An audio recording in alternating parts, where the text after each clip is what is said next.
At 11:47 p.m., the town of Ashwood was still awake. Lights glowed behind kitchen windows. Televisions whispered in living rooms.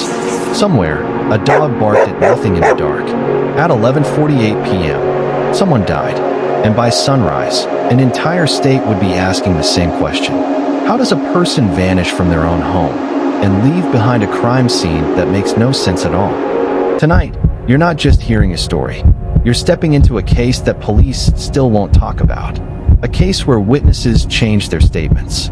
Evidence disappeared, and the final suspect was never arrested. This is the murder that shook the whole state. Ashwood wasn't the kind of place where people were afraid. Population: 8,214. One high school, one hospital, 2 gas stations, and a police department with exactly 9 officers. This was the kind of town where neighbors borrowed sugar without asking, kids rode bikes past midnight in the summer, and front doors stayed unlocked, even at night. Until October 17th, 2014. That was the night everything changed. Her name was Lena Harrow. Age: 26. Height: 5 feet 6 inches. Hair: chestnut brown, usually tied in a loose ponytail. Eyes: light hazel. She worked at the town's public library, the kind of job where everyone learns your name whether you want them to or not. People described Lena as quiet, polite, observant. She didn't talk much, but she listened. And in a town like Ashwood, listening meant knowing things. Lena lived alone in a 1-bedroom rental house at the edge of town. White siding, small porch, a single porch light that buzzed when it turned on. Her neighbors later told police something strange. They said that light stayed on all night, which didn't make sense. Lena always turned it off before bed. October 17th started like any other Friday. Lena clocked out of the library at 5:12 p.m. She stopped at Miller's Grocery, bought bread, soup, and a small bouquet of white flowers. The cashier remembered her because Lena asked, "Do these look like funeral flowers?" The cashier laughed. Lena didn't. At 6:40 p.m., Lena sent a text to her sister. Message: "If I don't call you tomorrow, check on me. I mean it." Police didn't find that message until 3 days later. This is where the timeline fractures. At 11:47 p.m., a neighbor across the street heard something. Not a scream, not a gunshot, just a thud, like something heavy hitting the floor. They didn't call it in. They went back to sleep. At 11:52 p.m., Lena's phone connected to her home Wi-Fi for the last time. At 11:53 p.m., it disconnected. Forever. The next morning, Lena didn't show up for work. By noon, her sister was calling the police. At 1:14 p.m., Officer Daniel Rowe arrived at Lena's house. The front door was unlocked. That was normal. What wasn't normal? The house was silent. Too silent. Inside, everything looked untouched. The couch was neat. The TV was off. Her dinner sat cold in a bowl on the table. But in the bedroom, there was no Lena. Just her phone on the floor, the bedsheets pulled halfway off, and a single bare footprint near the door, leading outside. By nightfall, all units Ashwood secure the was swarming perimeter. with No one in or out. state Live from the police, scene, the search is news expanding. vans, Check the bushes, search Max, teams find with it! dogs and flashlights. Fan out, check every They yard. searched Copy that. the woods, Moving to the back. the Police river, are coordinating a abandoned large search. buildings. Nothing. No body. No blood. No weapon. Just a footprint. And a phone that stopped talking to the world at 11:53 p.m. 3 days later, a woman came forward. Her name was Maribel Cross. Age: 42. Night shift worker at the hospital. She said she saw someone near Lena's house that night. First statement: it was a tall man in a dark hoodie. Second statement: I think it was a woman. Third statement: I didn't really see anything. I just felt like someone was there. Police stopped interviewing her after that. 2 weeks later, a reporter leaked something. A photo. It showed Lena's back door. From the inside. With scratch marks on the wood. Not from a tool. From fingernails. Police said, the marks are inconclusive. The town didn't believe them. There was one person police brought in for questioning. They never arrested him. They never named him publicly. But people in Ashwood still whisper about him. They call him the last person who saw Lena alive. His name was Evan Mercer. Age, 31. Height, 6 feet 1 inch. Build, lean, slightly hunched posture. Hair, dark, unkempt, always falling into his eyes. Eyes, pale blue, the kind that look almost gray under harsh light. Evan worked nights at the Ashwood water treatment plant, which meant something important. He was awake when everyone else was asleep. Evan didn't meet Lena at work. He met her at the library, every Thursday. Same table, same seat, same stack of local history books. He told police he was researching old land records. Lena helped him find them. That's how it started. 2 quiet people, 2 empty chairs across from each other. Police found something in Lena's call history. A 3-minute call at 11:41 p.m. to Evan. When they asked him about it, he said, "She sounded scared." He claimed Lena told him, "Someone's been watching my house." Evan said he offered to come over. He said she told him not to. Evan told police this. 11:45 p.m., I left work. 11:55 p.m., I drove past Lena's street. Midnight, I went home. But traffic cameras showed something different. His truck passed Lena's street at 11:49 p.m., not 11:55. 6 minutes.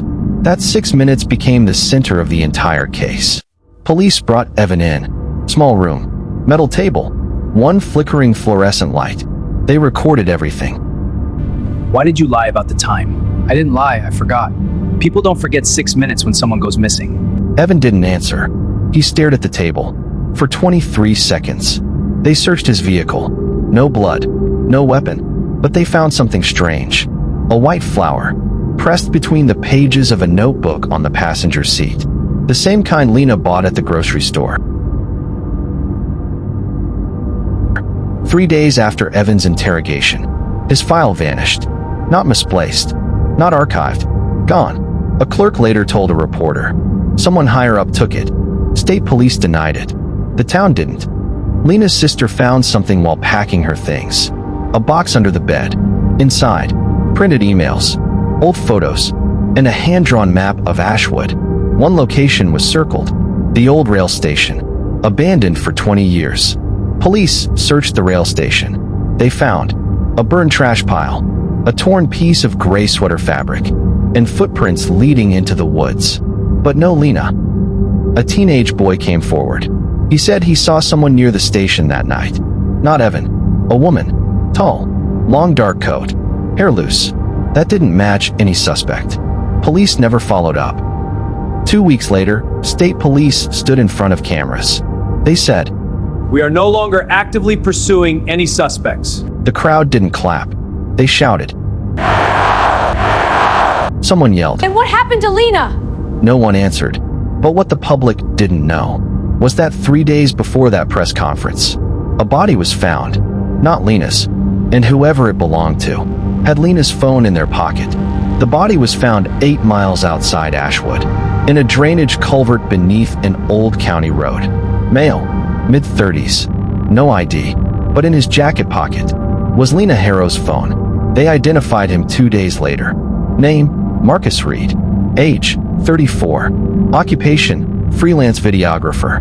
Marcus wasn't from Ashwood, but he had been there the night Lena disappeared. Marcus's car was found parked behind a closed gas station. Inside the trunk, a camera bag, a laptop, 3 empty memory cards. But one slot in the bag was missing a card. Police never said what was on it.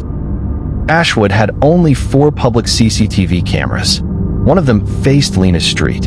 It recorded. 11:40 p.m., Lena's porch light turns on. 11:47 p.m., a shadow crosses the sidewalk. 11:49 p.m., a truck drives past. Then, the footage cuts. At 11:53 p.m., the exact moment Lena's phone disconnected. A reporter filed a public records request. The police department denied it. Reason: footage compromised. But a former technician told a different story. He said, that video wasn't corrupted. It was deleted manually. Lead investigator, Detective Alan Crow. Age, 49. 23 years on the force. 2 months after Marcus's body was found. Crow resigned. No retirement party. No statement. He packed his desk in silence and left town. Before he left, Crow did one thing. He mailed a USB drive to a journalist. Inside, an audio file recorded the night Marcus's body was identified. If this gets out, my career's over. Your career doesn't matter, the town does. You're telling me to let this go? I'm telling you it was never yours to solve. The journalist dug into Marcus's past. Turns out, Marcus had been working on a documentary. Topic: small-town disappearances. Ashwood was on his list. Lena was his last interview request. She never showed up. In Marcus's deleted emails, they found one subject line. "I know what you found under the station." Sent from Lena, 2 hours before she vanished. The rail station was searched again, this time deeper into the woods.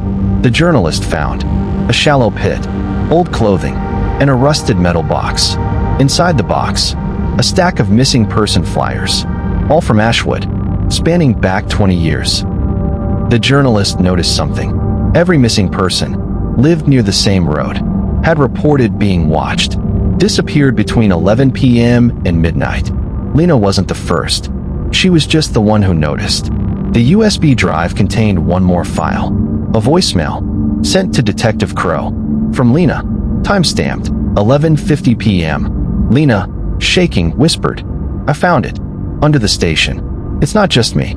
There are so many names. If something happens to me, it's not one person. It's the town." Lena believed Ashwood itself was hiding something. But before she could prove it, someone made sure her voice disappeared. Lena Harrow believed the disappearances weren't the work of one person. She believed the town itself was hiding something. And under the abandoned rail station, she found proof. When state investigators returned to the pit beneath the rail station, they didn't come alone. They brought forensic teams, heavy equipment, and sealed black containers. Because the rusted box wasn't the only thing down there. 3 feet deeper, they hit concrete. Not natural, man-made. They broke through the slab. Under it was a sealed maintenance tunnel. No blueprints, no records, and no reason for it to exist. The tunnel led to a small concrete room. Inside they found a folding chair, an old desk, a box of cassette tapes, and a wall covered in names. Hundreds of them. Some crossed out, some circled, one name written in fresh red marker. Lena Harrow. Cassette tapes were labeled by year.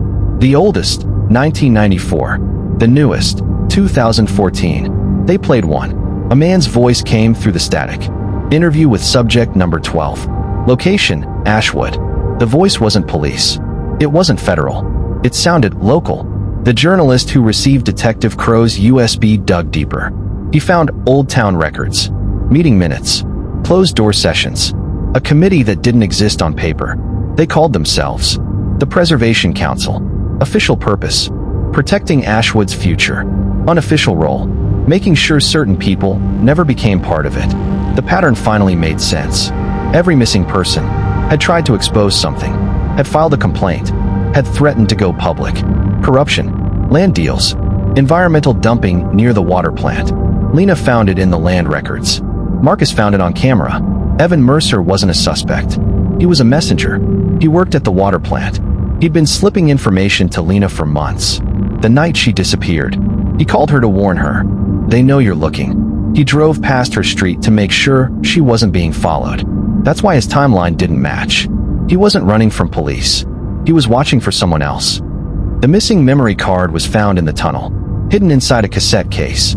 The footage showed a town council member, a local business owner, and a police lieutenant meeting Lena at the station, arguing, threatening. The camera falls. The audio keeps recording. People deserve to know. People deserve to stay alive. Lena wasn't taken. She ran. She ran into the woods behind the station. Marcus followed, still filming. They didn't make it far. The state shut it down. They called it an isolated incident involving unauthorized surveillance. No arrests. No charges. The tapes were sealed. The tunnel was filled with concrete. Ashwood went back to being quiet. Evan left town. He changed his name. But before he did, he mailed copies of the footage to 5 journalists. Only one ever responded. That's how this story got out. Lena's body was never found. But hikers still report something near the station. A light. A porch-style glow in the woods. Turning on, then off. Ashwood still has 8,000 people. still has one high school, still has 2 gas stations. But now, every door locks at night. Because everyone knows the same thing. The most dangerous secret in a small town isn't what one person is willing to do. It's what everyone else is willing to ignore.